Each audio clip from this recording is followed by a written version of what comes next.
Olá, meu amigo, minha amiga. Faltam agora 12 dias na nossa contagem regressiva para que o Procurador-Geral da República, o senhor Paulo Gonet, cumpra a sua missão institucional e constitucional mediante a todos os fatos que a sociedade brasileira tem tomado conhecimento nos últimos dias e inicie uma ação penal que certamente remeterá para a cadeia essa orcrim de ladrões de joias que esteve à frente do nosso país, sem prejuízo, de serem responsabilizados por outros tantos crimes com os quais eles tiveram algum tipo de envolvimento.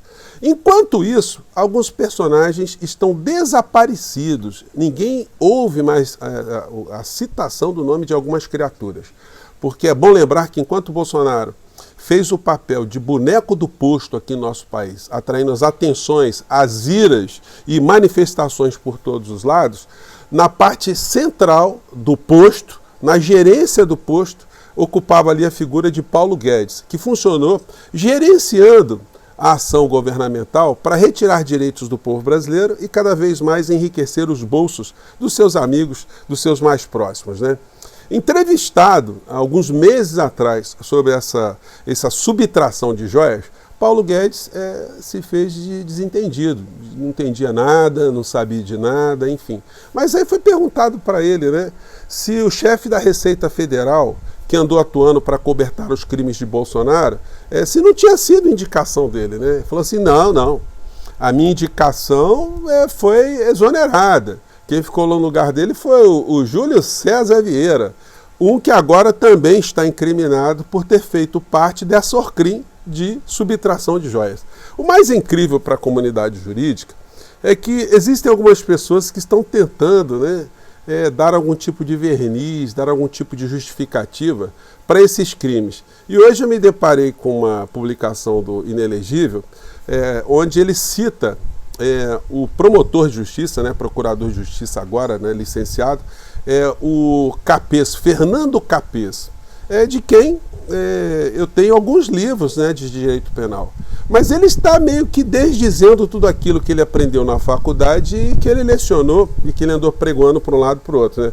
Isso porque ele já não é mais procurador de justiça, ele agora é um político.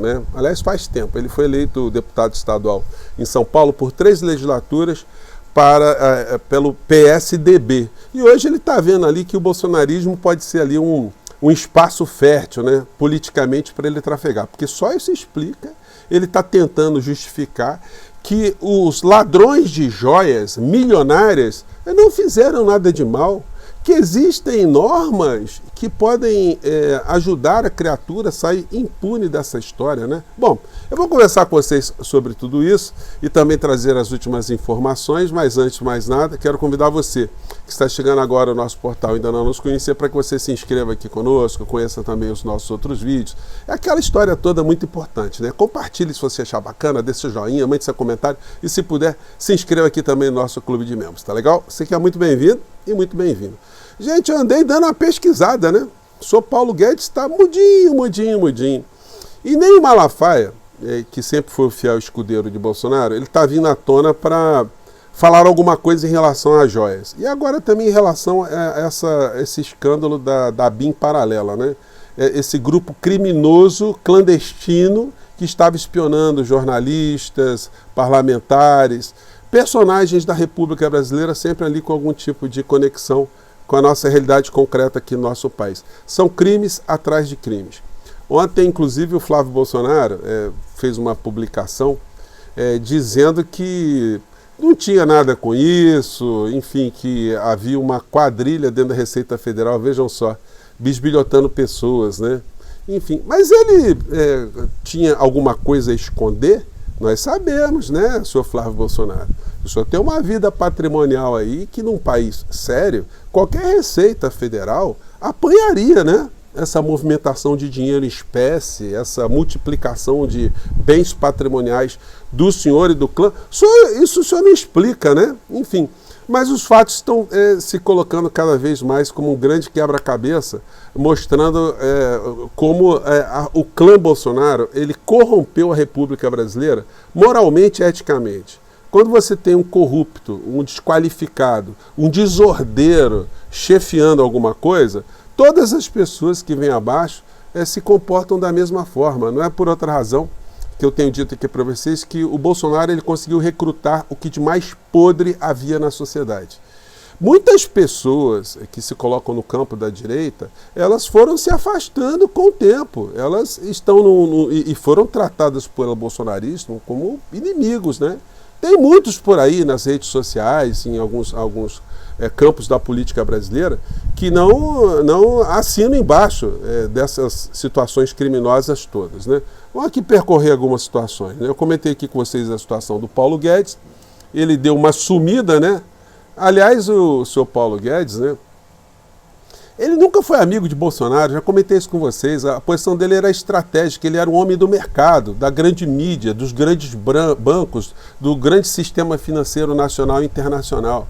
E é por isso que Bolsonaro foi mantido à frente no nosso país com todos os crimes que ele cometeu, porque ele garantia que o assalto estava se dando por trás pelas mãos da Orcrim também, né? A Orcrim invisível, comandada por Paulo Guedes também, que foi beneficiado pelo governo Bolsonaro e também pelo senhor Augusto Aras, com o abafamento de operações que mostravam que ele esteve envolvido em grandes falcatruas, como foi o caso da Operação Greenfield, que o senhor Augusto Aras, dentre tantos crimes que ele andou acobertando, esse foi mais um deles, né? E que mereceria lupas numa Procuradoria-Geral da República séria. Aliás, esse é uma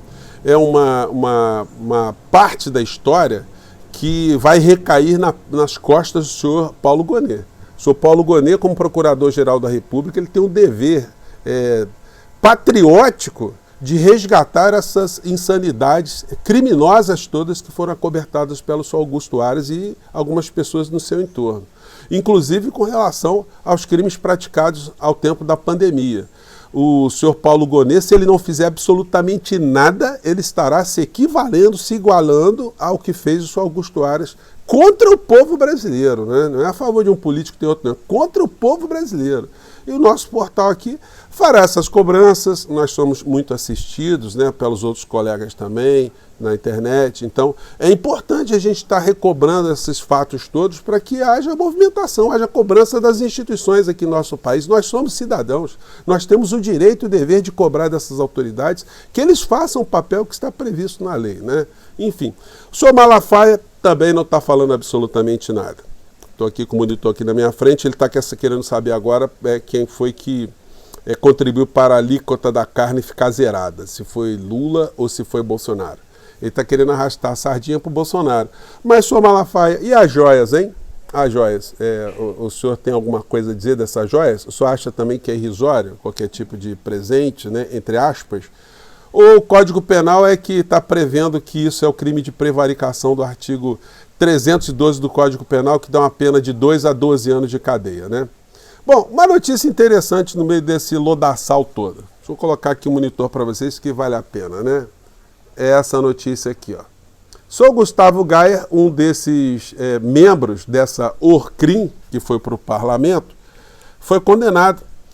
Justiça aumenta para 100 mil indenização que deverá ser paga por Gayer por aliciar voto em Bolsonaro. Ele e empresas, né, para constranger as pessoas a votar no Bolsonaro, enfim. Foi surpreendido, tomou uma multa de 80 mil, recorreu, a multa foi para 100 mil. Então o senhor vai ter que ter essa mordida aí, tá, senhor Gustavo Gayer? A notícia boa, né? O Brasil tem algumas coisas assim que funcionam às vezes na justiça, né? E o Inelegível fez essa publicação hoje aqui, ó. Ele colocou um desenho aqui da parte do rosto do senhor Fernando Capeça. E ele diz aqui, Fernando Capeça, pela legislação atual, os presentes são para presidentes e não para a União.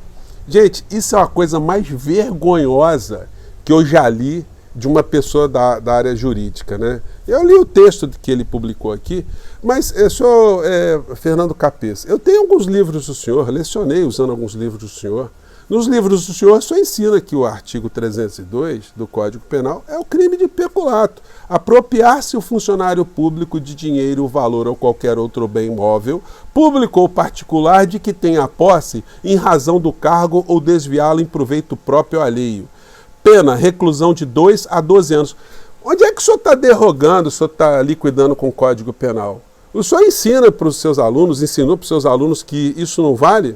Ou existem bens que, independente do valor, eles podem ser considerados personalíssimos. E fica uma coisa também muito curiosa, né, nesse tipo de pensamento que o senhor está escrevendo aqui, que é absolutamente desmontável, porque só parte de premissas falsas, como eu já falei aqui, de várias pessoas. Ontem eu desmascarei aqui o argumento do Ramagem, e o senhor está usando o mesmo tipo de argumento, que uma norma que regula documentos que são trocados pelos presidentes das nações, honrarias, diplomas, certificados, enfim, que isso são joias, isso são bens equivalentes a joias.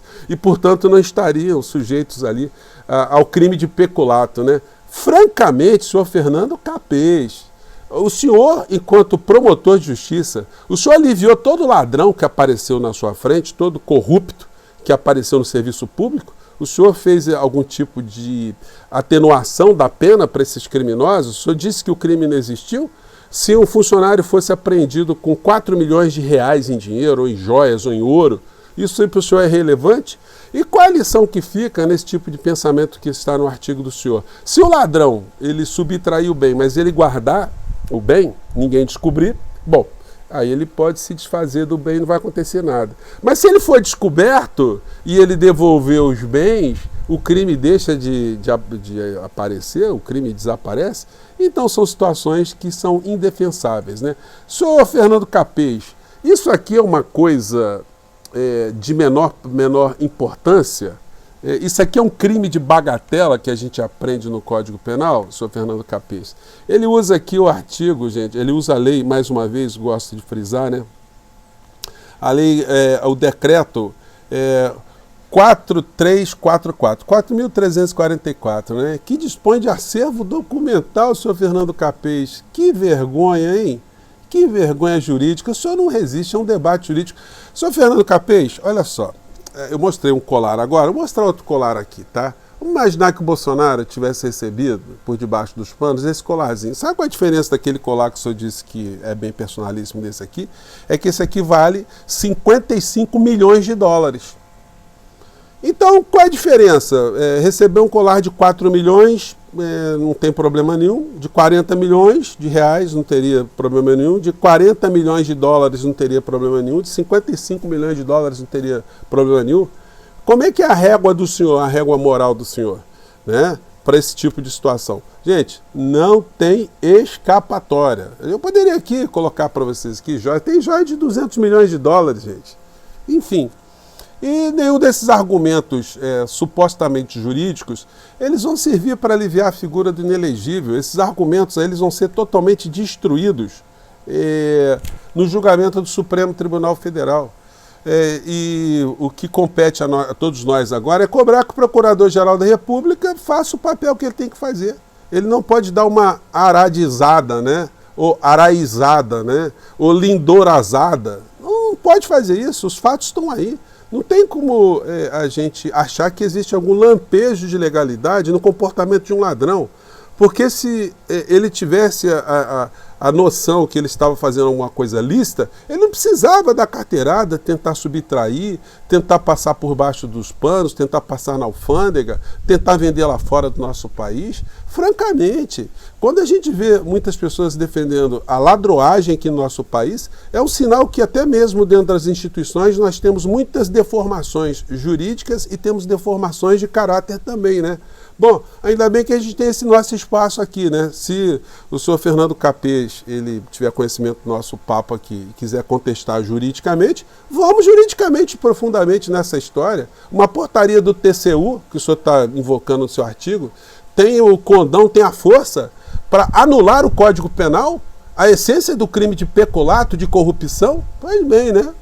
Coisas complicadas. Tenho certeza que você que está me assistindo agora, você entendeu direitinho tudo aquilo que a gente debateu aqui, tá bom? Eu fico por aqui, gente. Mais tarde a gente volta. Um grande abraço. Tchau.